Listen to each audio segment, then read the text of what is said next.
A Honda está fora da Fórmula 1, deixou a categoria ao final de 2021 como a campeã do mundo ao lado de Max Verstappen, mas não vai permanecer. Foi o 6º título mundial de pilotos da marca e o primeiro em 30 anos desde a conquista de Ayrton Senna em 1991. Mas o que realmente está por trás dessa decisão e por que toda vez a Honda tem esse péssimo timing de sair da categoria é o tema de hoje do Primeiro Stint. A gente vai relembrar as despedidas da Honda e ver como quase todas ocorreram justamente nos momentos em que o projeto começa a dar certo, começa a decolar. Se liga aí, é logo depois da vinheta.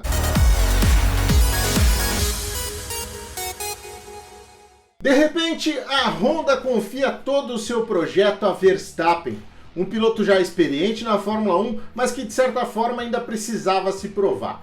É que mesmo tendo andado na frente quando teve um carro competitivo para isso, o Verstappen era um cara que sofria com as cobranças desde que chegou à categoria, já que era tido como uma das grandes revelações das categorias de base, e mesmo assim nunca esteve perto de ser campeão mundial. Mas quem sabe agora, parecia que a grande chance do Verstappen viria mesmo com a chegada da Honda, e ele trabalhou forte para não perder essa oportunidade. Só que durante um teste em Barcelona, na Espanha, o diretor técnico da equipe sofreu um ataque fulminante e morreu, interrompendo os planos da montadora japonesa de voltar à categoria como construtora. Peraí, tá confuso? Então vamos começar de novo.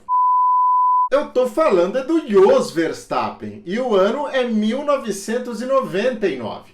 O pai do Max foi escolhido para conduzir o desenvolvimento da equipe Honda de Fórmula 1, que voltaria a fazer parte da categoria a partir do ano seguinte, em 2000.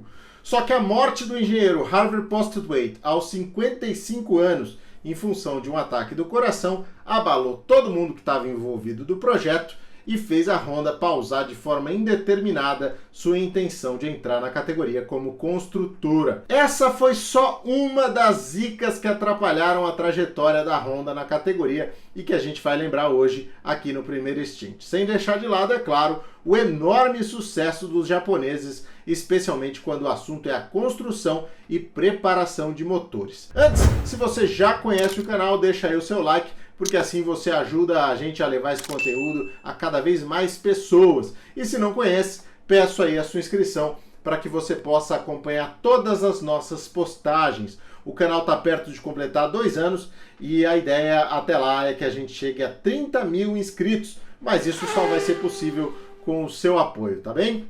Vamos lá! A primeira coisa que precisa ser dita é que as competições estão presentes na história da Honda antes mesmo dela ser fundada.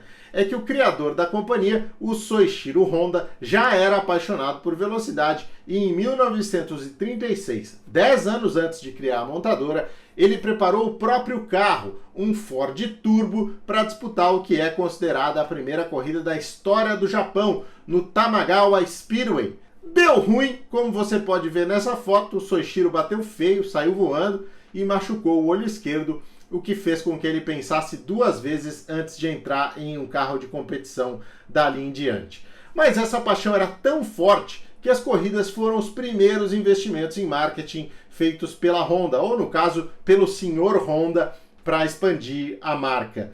Em 1954, ele montou um projeto para colocar a Honda no TT da Ilha de Man, uma das provas de moto mais famosas e perigosas do mundo. E aí começou um longo período de testes, fazendo corridas locais no Japão e preparando a equipe, as motos e os pilotos para o desafio. A estreia no TT da Ilha de Man veio em 1959 e a primeira vitória já em 1961.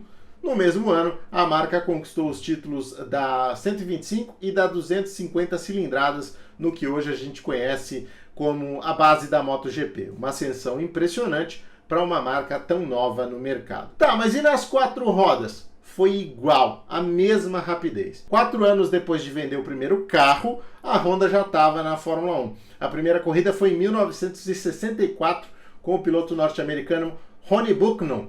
Aliás, tá aí a visão de mercado do Soichiro, Ele preferiu os americanos porque queria fortalecer a marca internacionalmente, mas ao mesmo tempo entendia que os Estados Unidos eram o mercado mais importante para ele, o que foi uma jogada de mestre. A primeira vitória veio muito rapidamente, já em 65 no GP do México, com o também norte-americano Rich Ginter.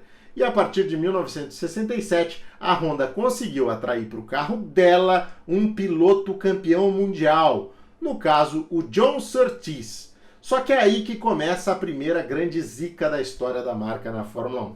Apesar dos bons resultados, incluindo uma vitória na Itália, a relação do Surtees com a Honda se desgastou muito em 68, quando ele fez várias críticas ao RA302, carro que a equipe tinha preparado para aquele ano, mas que ele achava muito perigoso e se recusou a pilotar. Mesmo assim, a Honda decidiu levar o carro para a pista na corrida da França, e como o Surtees não queria andar nele, ela chamou o Jos Schlesser, que era francês e não ia desperdiçar a chance de correr em casa. Só que na segunda volta, o Schlesser bateu e o carro lotado de combustível pegou fogo. Uma cena bem parecida com o que a gente viu do Romain Grosjean em 2020, mas sem o mesmo final feliz. A indisposição com o Surtees e a morte do Schlesser fizeram a Honda abandonar a Fórmula 1 antes mesmo que ela pudesse brigar por um título mundial.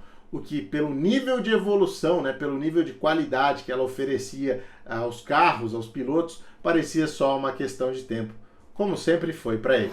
Como equipe, a Honda não tinha mais interesse na Fórmula 1. Mas e como fornecedora de motores? Essa foi uma ideia que surgiu no período mais espetacular da categoria em termos de motores, a chamada Era Turbo. Foi nessa condição que a Honda voltou para a Fórmula 1 em 1983, inicialmente com a pequena equipe Spirit Racing, mas já com tudo alinhado para fornecer os motores para a mais nova sensação da Fórmula 1, a bicampeã Williams. Esse foi um momento mágico da Honda na Fórmula 1, com 6 títulos mundiais de construtores seguidos, de 86 até 91. Inicialmente com a própria Williams e depois com a McLaren, formando aquele Dream Team que tinha Alan Prost e Ayrton Senna como pilotos, Gordon Murray na prancheta e o Ron Dennis no comando. E aí vale lembrar que ela ganhou tanto com o turbo quanto com o aspirado. Aliás, o carro da McLaren de 88, o MP4/4, que foi o último turbo da Honda antes dos modelos atuais,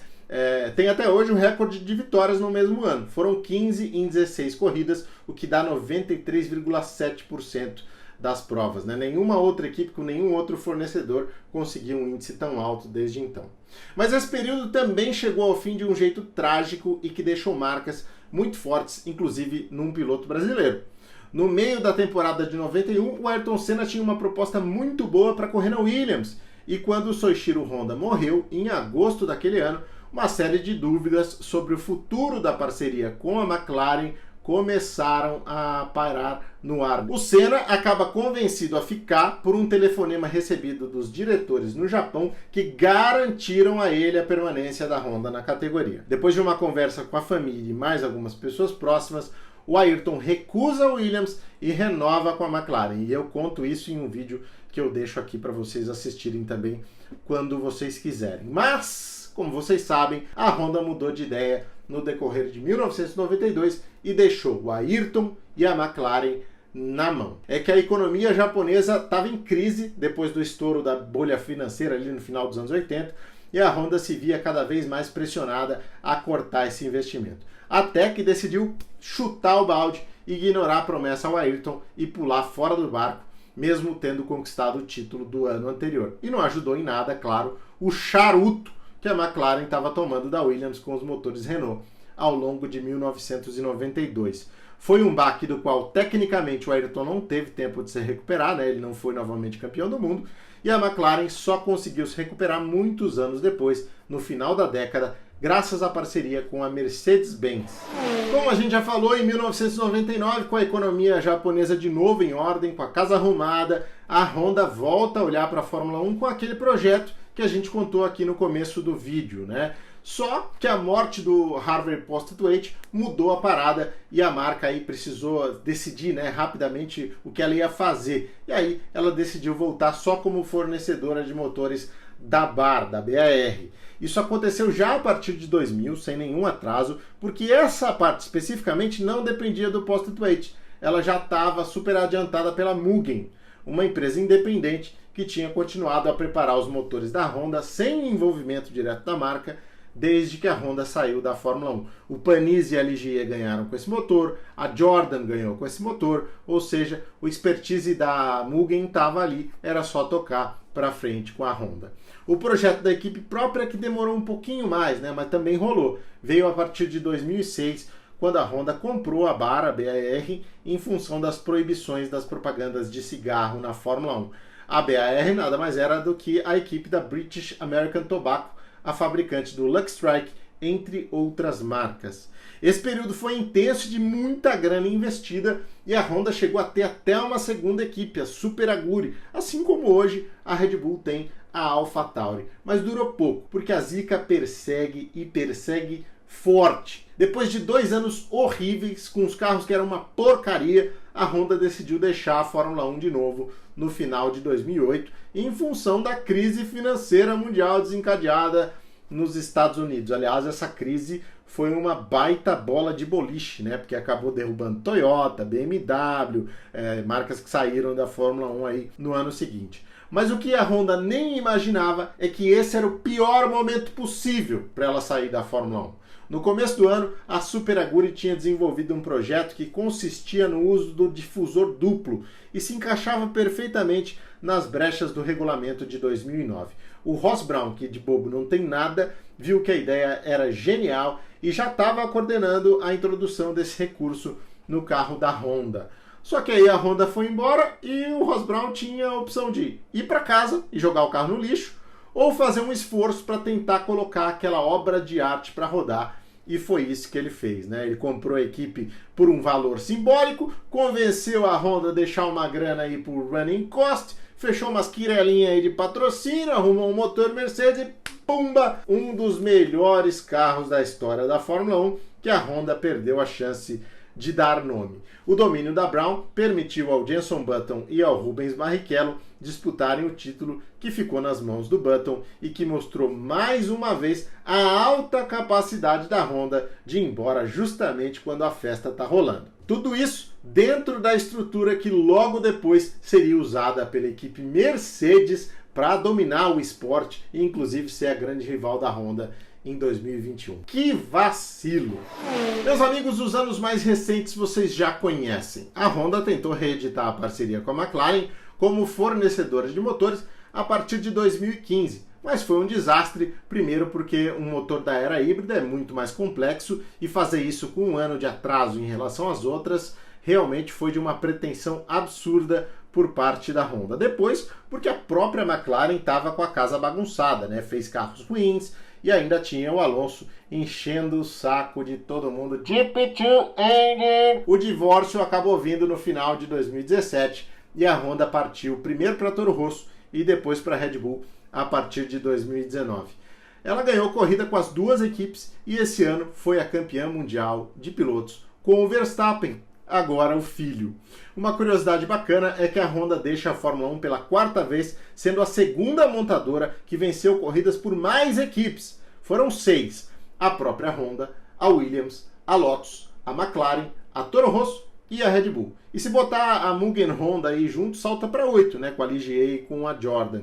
Nesse quesito, ela só perde para a Ford, que durante um tempo era uma das fornecedoras únicas aí, né, das equipes independentes, e ganhou com 15 construtores diferentes. Números espetaculares que fazem a gente se perguntar a razão do término dessa história e que, segundo eles, é de forma definitiva.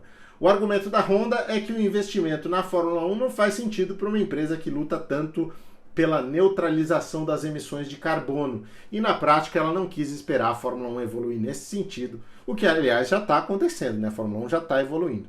É uma pena e dá a sensação de que, de novo, a Honda pode perder o melhor da festa. Ela tem um motor extremamente competitivo, justamente em um momento em que esse equipamento vai ser congelado e ela poderia, sem grandes investimentos, conseguir performar bem nos próximos anos, né? Sem falar da proposta da Fórmula 1 de trazer uma unidade de potência mais próxima do que querem as montadoras a partir de 2025. Meu amigo, se você gostou desse vídeo, já deixa aí o seu like. Se você não é inscrito no canal também, faça isso e venha para a nossa comunidade, né? Venha participar aqui de forma mais ativa do Primeiro Stint. Aliás, se você quiser fazer parte de um grupo bem especial desses nomes que estão aparecendo aí embaixo, faça parte do clube Primeiro Stint. É só você acessar o site lá, o www.primeirostint.com.br, lembrando que o I do Primeiro Stint é estilizado, né? É o número 1. Lá você vai encontrar uma série de pacotes que variam aí de 5 a 20 reais. Você ganha brindes exclusivos de automobilismo, ganha o anuário do Reginaldo Leme, aí dependendo do pacote que você escolher, que é um dos livros mais fantásticos e mais bonitos do mundo, e aí faz parte aqui também da nossa grande comunidade, trocando uma ideia no WhatsApp. É muito legal o grupo e eu convido vocês a participarem, lembrando que 50% de todo o valor arrecadado com as assinaturas do clube vai lá para o Instituto Ingo Hoffmann, que atende crianças em tratamento contra o câncer na região aqui de Campinas, em São Paulo, tá bom? Então aproveite para fazer parte também desse grande clube que oferece os maiores benefícios do automobilismo brasileiro, que tem apaixonados por velocidade, assim como você, tá bom? Esse aqui é o Primeiro Stint, sempre com vídeos semanais para você, e eu aproveito para desejar a todos um feliz ano novo. Vem aí 2022 e a gente continua se encontrando aqui nesse espaço tão bacana para falar de automobilismo. Afinal de contas, o Primeiro Stint é o seu novo jeito de curtir Fórmula 1.